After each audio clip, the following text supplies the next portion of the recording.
Welcome to Android App Addicts, episode number 57. It is a show about Android apps, and we bring a bunch of apps to the table and hopefully enlighten you guys on maybe some apps you haven't discovered yet.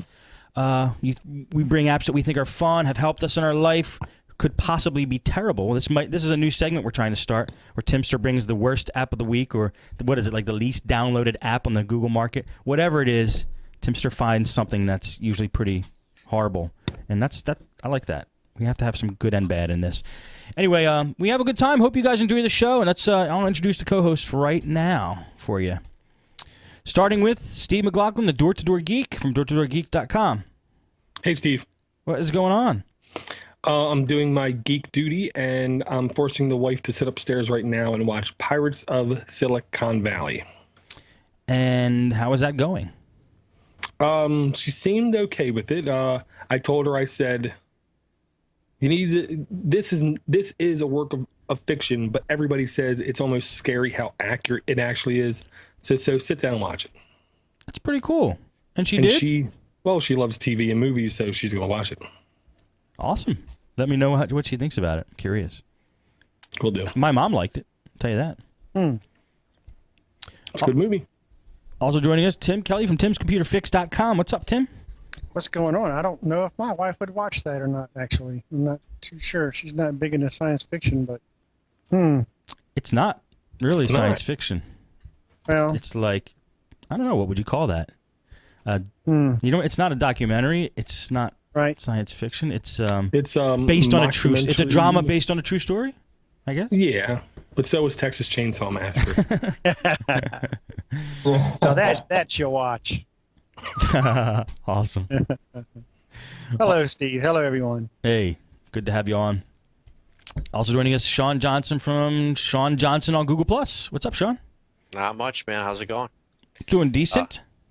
Just trying to get as much of this in as I possibly can. Is that the Blu-ray? Yeah. All right. How about you got to give us like a quick, because I've read the reviews on Amazon and these guys are bashing and bashing and bashing away at it.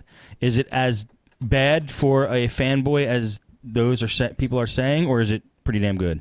You know what? I look at it like this. I kind of said that me and Dora were kind of chatting about it when I posted on Google+. It's like, I mean, I'm a fan, so I mean, it is what it is. Lucas made it, so he can change it if he wants.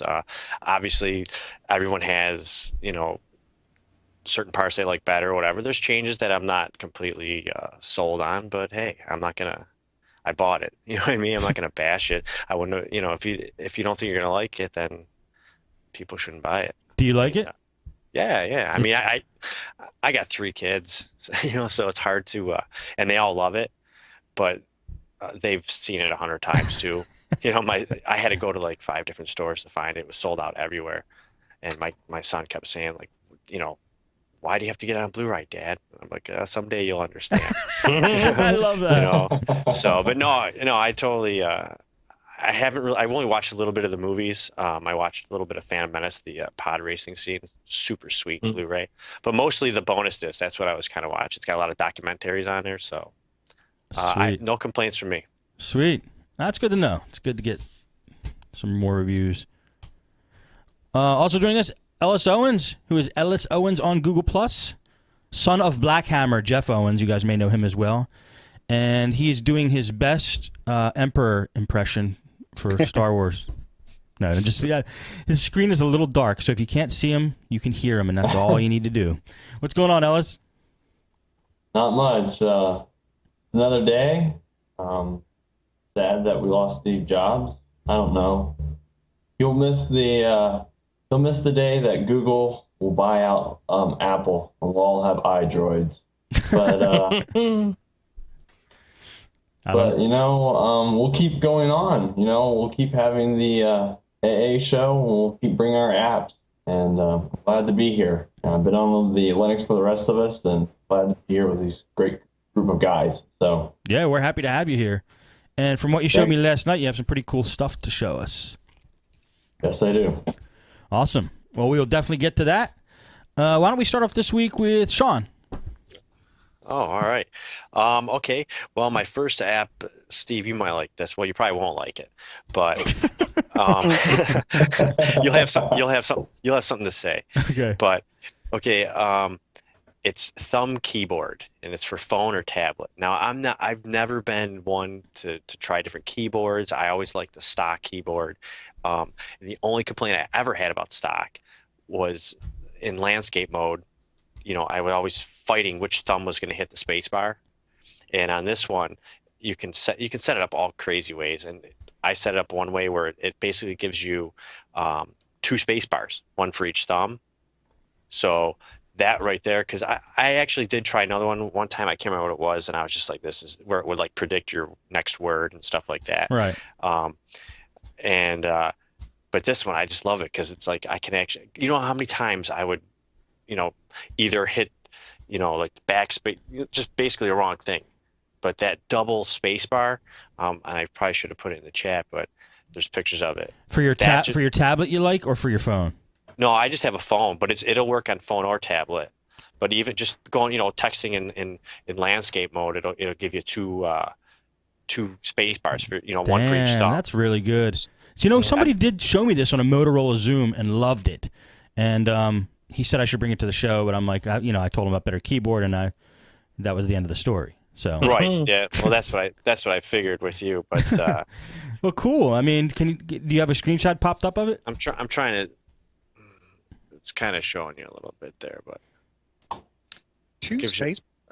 it gives you like two space bars. So then, as you're texting, it doesn't matter which one. There it is. I'm always fighting over it usually. Right, and So- it's usually too small. Right, exactly. So it gives you one big one. I don't know if maybe if you're lefty, you could probably change it and put because one space bar is a little bigger than the other, but you can still hit them.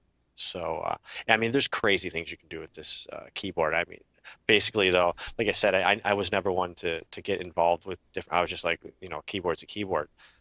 But when I saw that, and I think this was on the Amazon. I think that's how I got it. Yes, sir. It was, Dor? Yeah, like 6, 7 days ago, it was the free app of the day, and I got it. And on my tablet, it is gold. Is it? That's good. Yeah. Oh, yeah.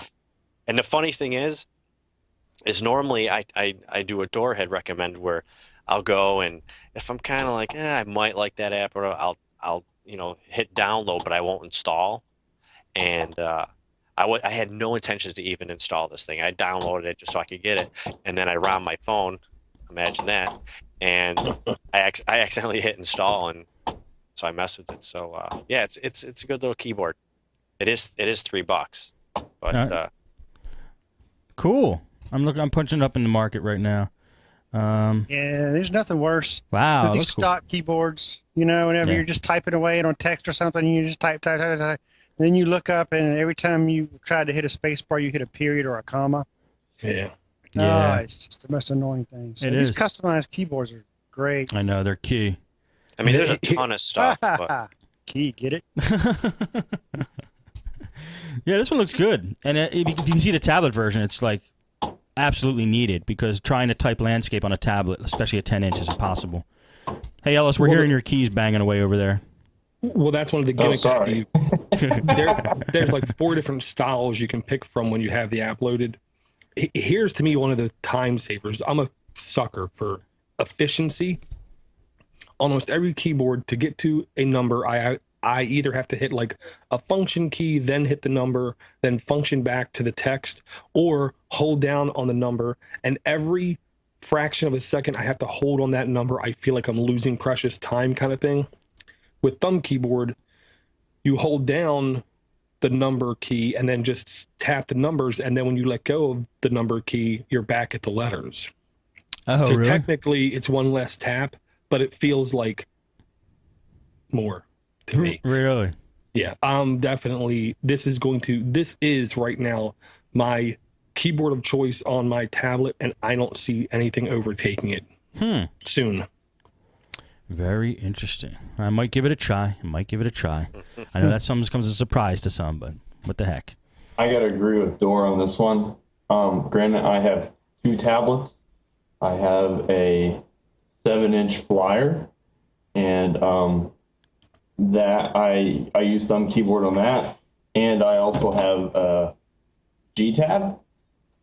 So having a 10-inch and a 7-inch thumb keyboard is really nice. I prefer Swift key on my phones, but the thumb keyboard is easier to use with both of them, and it just seems just really smooth because the way they split the keys, and they have multiple layouts for different sizes, and the options that you can do with it. You can put graphics behind the keyboard. It is just really to use. It is built for tablets, and I have not seen a keyboard that good. Really? So, It's good to know, especially for tablets.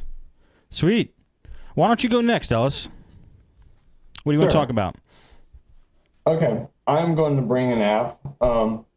I know a couple weeks ago, Dor mentioned about a ROM called Replicant US. And I've actually been talking with the guys on Replicant US and compiling with them. And I was start compiling with them. And Replicant is an open source free software. There's no licenses with it. Android has Apache license too. So I've been talking with them and starting to compile my own straight from the source code, and they do their own source code with no licenses. ROM,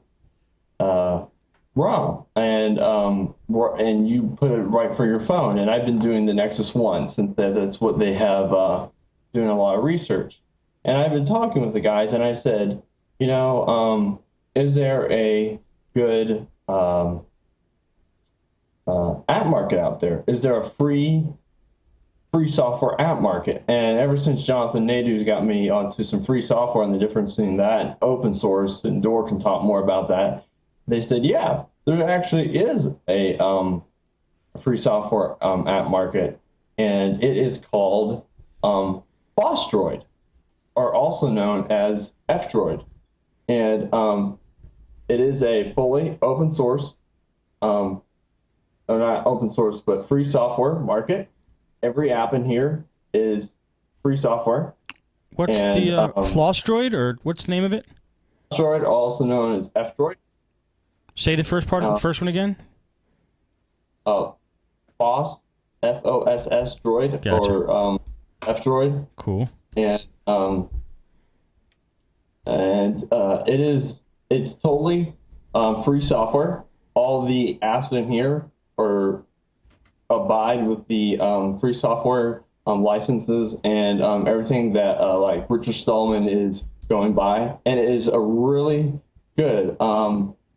I've been really starting to look at it, and there's quite a few free apps in there. I mean, this is a good alternative to the app market if you're going towards the free software side, less on the open source side. And if you're looking something for that, and the guys on Replicant, they really recommend this, and it even tells you your licenses if they do some of these licenses, because some of them do actually. They do have licenses like Apache version 3 or 2 or GPL version 3, and there's a lot of great apps in here. There's a lot of apps in here that you'd be surprised they're actually in here, like Cygemon Updater, and there's just several of them in here.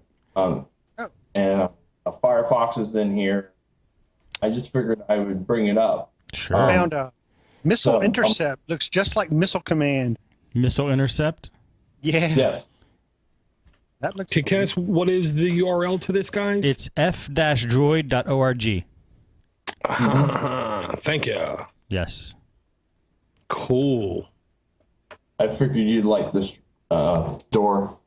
So, because I know you mentioned this a couple weeks ago about a free software, kind of a complement to Replicant, and they do have one. So, Very neat, Missile Intercept. yes. Check it out. I have not checked out Missile Intercept, but I looked at it. So, and most of it, once you download the F-Droid, you can install the apps directly to your device. So you just download the repository F-Droid directly from the from the website. You can install it to your device, or you can do it from a mobile browser. And then after that, you can just download